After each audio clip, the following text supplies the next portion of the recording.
달콤소금 법률사전 구독자 여러분, 저 한서희 변호사입니다. 오늘 제가 준비한 내용은 대부업법 개정안에 대한 이야기입니다. 대부업법이라고 드셔보셨는지?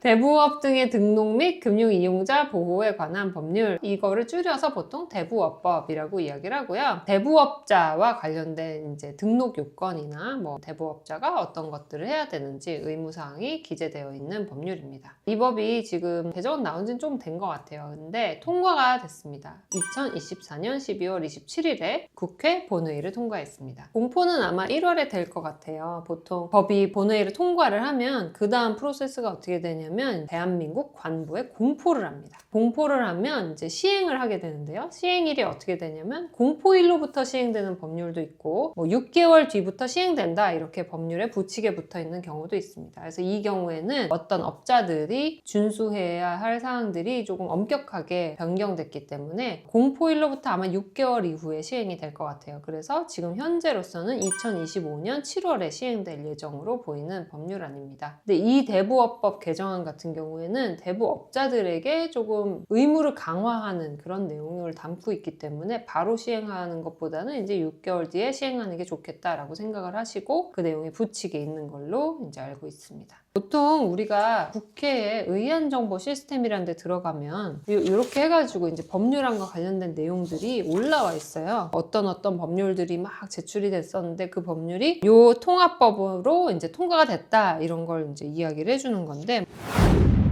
원래 이제 대부업과 관련돼서는 좀 많은 논란이랄까요? 대부업을 하시는 분들은 굉장히 훌륭한 분들도 있지만 불법으로 이제 대부업을 하면서 서민들에게 어려움을 주시는 분들도 있었던 걸로 이제 많이 알려져 있죠. 그러다 보니까 이런 불법 사금융이라는 용어를 여기다 아예 넣었어요. 우리가 흔히 말하는 사채라는 거는 옛날에 막 그런 드라마 같은 데 보면 막 사채업자들이 막 돈을 빌려주고 몰려가가지고 돈 달라고 막 사람들한테 뭐 소문낸다고 협박도 하고 이런 내용들이 막 드라마에 나올 때가 있잖아요. 근데 원래는 이제 우리가 대부업자가 지금 등록을 해야 됩니다. 드라마의 한 장면으로 나오는 경우는 아마도 미등록업자가 많겠죠. 등록을 한 사업자들은 이 대부업법에 이제 있는 여러 가지 규정들을 준수를 해야 되고 감독당국으로부터 검사도 받아요. 근데 앞으로는 이게 더 강화되겠죠. 이 법에 따라서. 그런데 이제 등록을 하지 않은 그런 대부업자들은 이 법을 준수하지 않고 사적인 영역에서 대부업을 수행을 하면서 이제 서민들에게 이렇게 돈을 빌려주고 발취를 하는 경우도 있고 이렇게 이제 영업을 몰래 해왔던 거죠. 그런 것들이 너무 커지다 보면 특히 요즘같이 좀 어려운 시기에 서민들이 그런데 이제 돈을 빌렸다가 굉장히 어려움을 당하게 될 우려가 있기 때문에 이제 법을 강화했어요. 그리고 미등록업자라는 용어를 이제 쓰지 않고 불법 사금융이라고 아예 그냥 못을 박았어요. 그래서 이 법에서는 우선 불법 사금융업자를 제재하기 위한 뭐 강력한 수단들이 좀 들어갔고요. 그리고 이제 그와 관련해서 이제 계약과 관련된 내용도 이제 수정을 했습니다. 이전에는 뭐 예를 들면 이자에 대해서 연 20% 이자율을 이제 최대치로 지금 법과 시행령에서 규정을 하고 있는데요. 그때는 이제 20% 넘는 경우에는 못 받지만 20%는 보통 받을 수 있는 규정이 있었다면 이제는 이게 완전히 엄격해져가지고요. 뭐 예를 들면 한 70%를 연 이자로 받았다 이러면 원금 수취 계약까지 다 무효가 돼버립니다. 원금과 이자 모두 줄 필요가 없게 되는 이런 아주 강력한 조항이 들어오게 됐고, 그리고 지자체에서 원래 대부업자 등록을 할 때 자본금 요건이 1천만 원이었어요.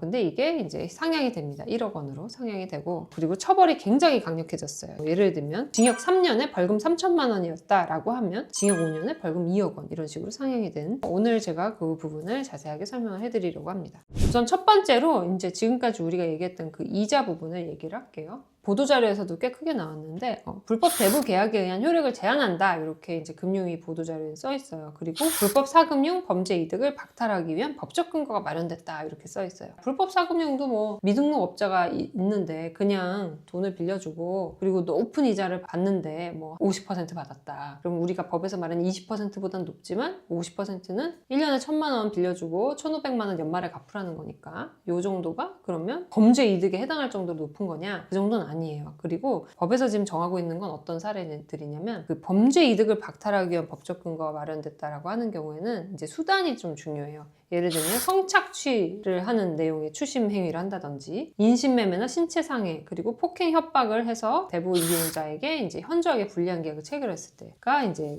해당할 수가 있어요. 이번에 신설된 조항이 이제 8조의 2라는 조항이 이제 대부 계약의 효력 이렇게 해가지고 근데 이제 조항에 뭐라고 돼 있냐면 다음 각 호의 어느 하나에 해당하는 경우 그 대부 계약은 무효로 한다. 이때는 어떤 사업자, 대부업자 또는 불법 사금융업자가 거래 상대방, 돈을 빌려간 사람한테 원본의 반환 및 그 이자의 변제를 청구할 수가 없고 그러니까 돈을 빌려간 사람이 만약에 대부 제공자에게 이미 지급한 원본과 이자가 있으면 이를 반환하여야 한다라고 규정을 하고 있어요. 그러니까 요런 내용과 관련해서 이제 계약을 체결하거나 요런 수단을 써서 대부 계약을 체결했거나 추심을 했을 때는 무조건 다 무효. 그리고 그 돈을 빌려간 사람이 돈을 갚았다고 하더라도 그 원본도 돌려줘야 되고 이자도 돌려줘야 된다라는 게 지금 법 8조의 2의 내용입니다. 그게 어떤 경우냐면 이런 행위를 거래 상대방, 돈 빌려가는 사람에게 하게 하거나 또는 하도록 요구한 경우인데요. 첫 번째가 성적 욕망 또는 수치심을 유발할 수 있는 촬영물, 영상물, 음성물 또는 편집물, 합성물, 가공물 및 복제물을 요구, 수집, 제공, 유통하는 행위 이렇게 돼 있습니다.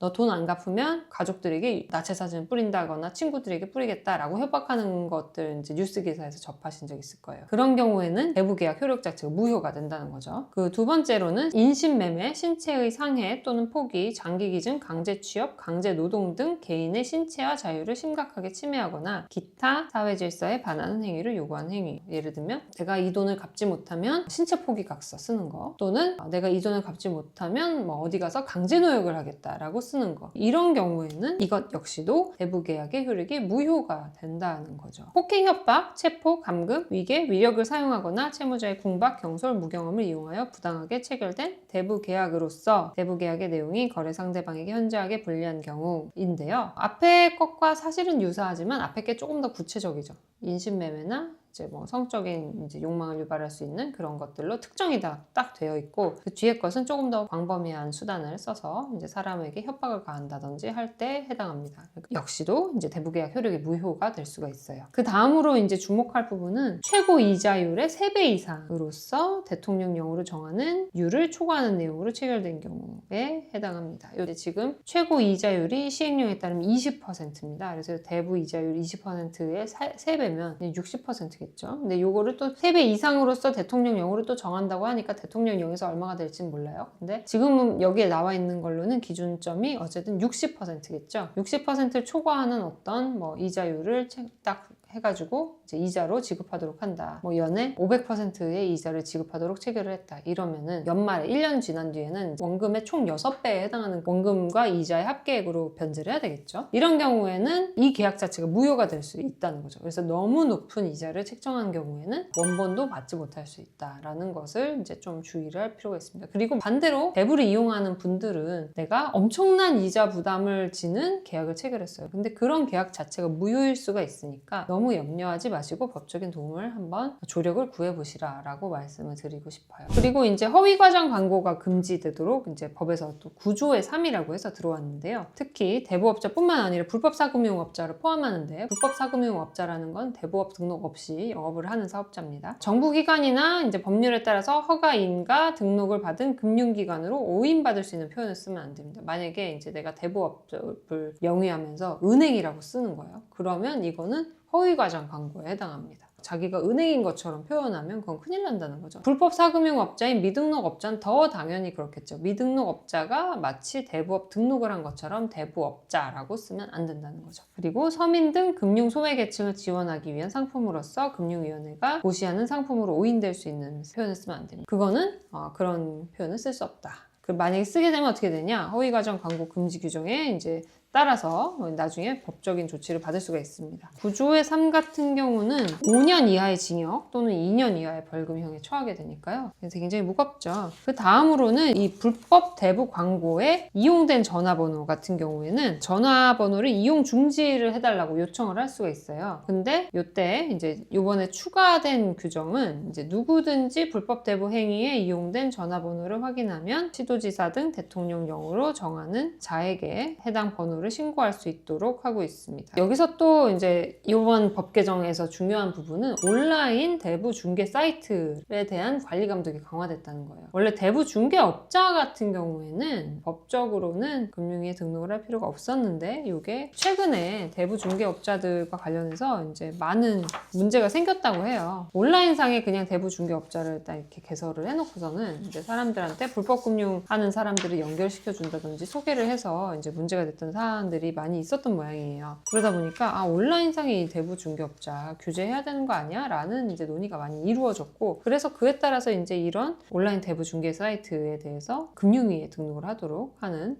그런 법안이 들어왔습니다. 이 금융위에 등록을 하기 위해서는 어쨌든 자본금 요건이 훨씬 더 강화가 됐습니다. 그래서 1억 원 이상의 자본금 요건을 적용받게 됐고, 그리고 금융위에서 이제 발표한 자료에 따르면 금융소비자보호법상 대출 비교 플랫폼 수준으로 인적 물적 요건을 강화해서 등록할 때 좀 엄격하게 보겠다라고 하고 있습니다. 그리고 개인정보 유출 방지 시스템도 구축을 해야 되고 정보보호 체계도 이제 구축을 하도록 지금 의무화를 했다라고 이제 되어 있고요. 그렇기 때문에 앞으로는 대부 중개업 자가 자기가 취득한 개인정보를 제3자한테 넘긴다든지 하는 행위는 금지될 예정입니다. 그래서 온라인 대부 중개 사이트에 대한 규제가 또 강화됐다는 점도 인지를 하실 필요가 있는 부분입니다.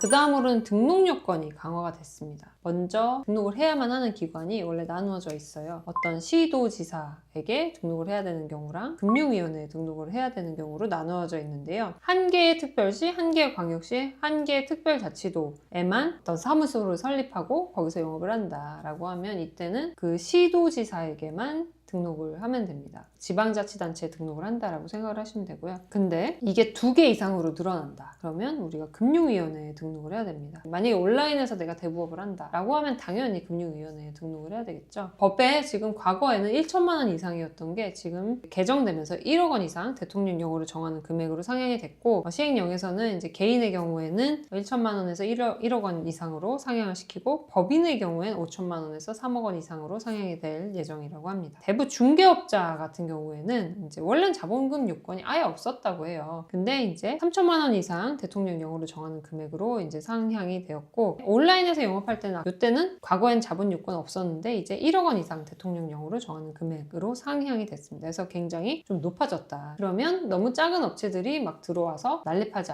않을 수 있겠죠. 그래서 좀 큰 규모의 사업자들이 우선 대부업을 수행할 수 있도록 법이 개정된 부분이 있고요. 그래서 굉장히 좀 높아졌다라고 이해를 하시면 될 것 같아요.